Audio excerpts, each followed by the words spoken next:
नमस्कार दोस्तों, स्वागत है आपका हमारे चैनल पर एक और वीडियो में। वीडियो को लाइक एंड चैनल को सब्सक्राइब ज़रूर करें दोस्तों। तो चलिए कहानी शुरू करते हैं। मेरे पति का 2 साल पहले देहांत हो गया।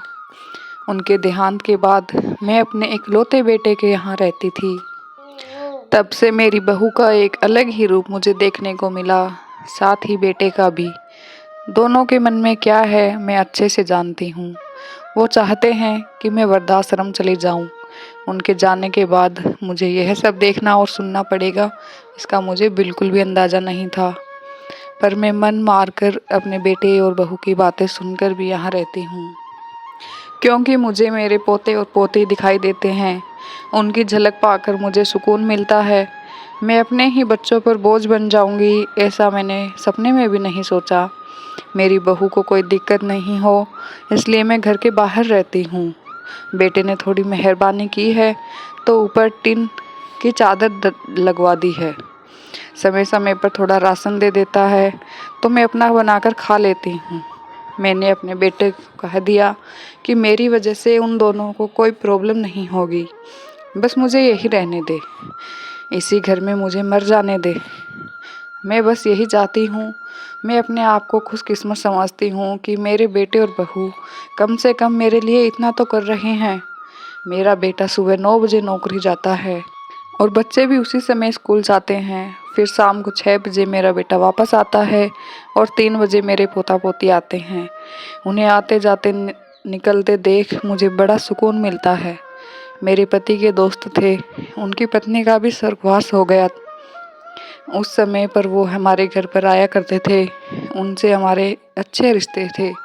उनका घर हमारे घर से थोड़ी दूरी पर था।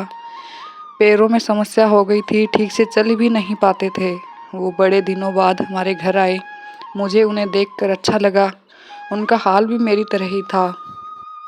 बच्चे अब उनसे भी बड़े परेशान थे। आकर मेरे पास अपना दुखड़ा रोते थे और उन दिनों को याद करते थे। बुढ़ापा हम जैसों को बहुत रुलाता है।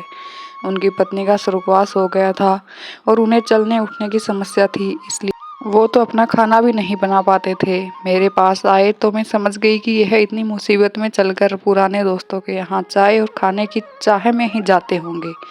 उनकी भी यह अपनी मजबूरी थी। वो आए तो मैंने उनके लिए खाना बनाया और उन्हें खिलाया। वो मना कर रहे थे नहीं खाना, लेकिन मुझे पता था कि उनको भूख लगी है। मेरी बहू ने मुझे और उन्हें खाना खाते देख लिया। वो कुछ भी ना बोली। ऐसे ही वो यहाँ 2-3 बार आए। जब भी मैं वो आते तो उन्हें खाना खिलाती। फिर उनके जाने के बाद जब मेरा बेटा आया, बहू कहती है कि तुम्हारी माँ कितनी बेशरम है, पता नहीं किस किस को आजकल बुलाकर खाना खिला रही है। बड़ी मुश्किल से कमाया जाता है और यह लुटाने में लगी है। इनका राशन बंद करो, कुछ दिन भूखी रहेगी तो अकल ठिकाने आएगी। मैंने उन्हें बहुत समझाया, कहा कि मैं अपने हिस्से का उन्हें खिलाती हूँ। तुम्हारे पिता के पुराने मित्र है, लेकिन फिर भी बहू का उल्टा सीधा बोलना शुरू रहा। घर के बाहर रहकर उनको आज़ादी मिल गई है, पता नहीं क्या क्या करती है। बेटा भी बोला कि कुछ दिन भूखा ही रहने दो इन्हें। मुझे मेरे बेटे ने घर के पीछे सीढ़ी के पास ले जाकर बिठा दिया। कहा कि अब यहीं बैठो। मेरे तो अब आंसू भी सूख गए थे और अगले दिन मुझे खाना भी नहीं मिला। मेरे टिन के उस छोटे से कमरे को भी बहू ने बेरहमी से तोड़ दिया। एक दिन पूरा भूखा रहने के बाद मैंने सोचा कि मैं गलत कर रही हूँ। मुझे अब अपने बेटे के यहाँ नहीं रहना चाहिए। शायद गलती मेरी भी है, मेरी ही परवरिश में कोई कमी रही है, तभी तो यह परिणाम आया।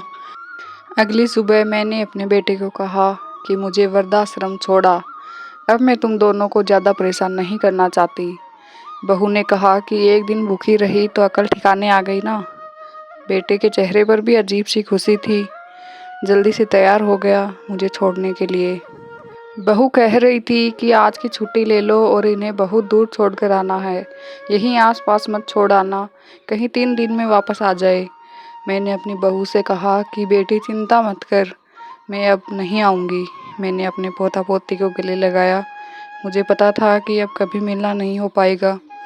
मैं तो अपने बेटे को भी गले लगाना चाहती थी कि एक बार जी भर के गले लगा लूं, लेकिन वो बोला चलो जल्दी करो। मैंने बहू को कहा कि बेटी अपना ध्यान रखना। मेरा बेटा मुझे छोड़ आया। वहाँ आकर मैंने देखा यहाँ तो कई हैं जो थोड़े दिन उदास रहते हैं, फिर सच को स्वीकार कर लेते हैं। मैं अब यहाँ खुश हूँ, कुछ काम भी करती हूँ, लेकिन अब भी मेरे दिल से यही बात निकलती है कि ऐसा किसी के साथ ना हो। लेकिन ऐसा कब किसके साथ हो जाए कोई बता नहीं सकता।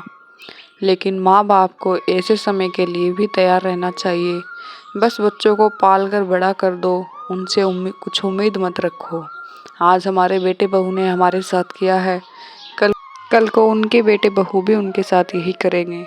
ये बुढ़ापा बहुत बुरा है, ये बुढ़ापा बहुत रुलाता है। दोस्तों, आपको हमारा वीडियो कैसा लगा प्लीज़ कमेंट करके ज़रूर बताएं।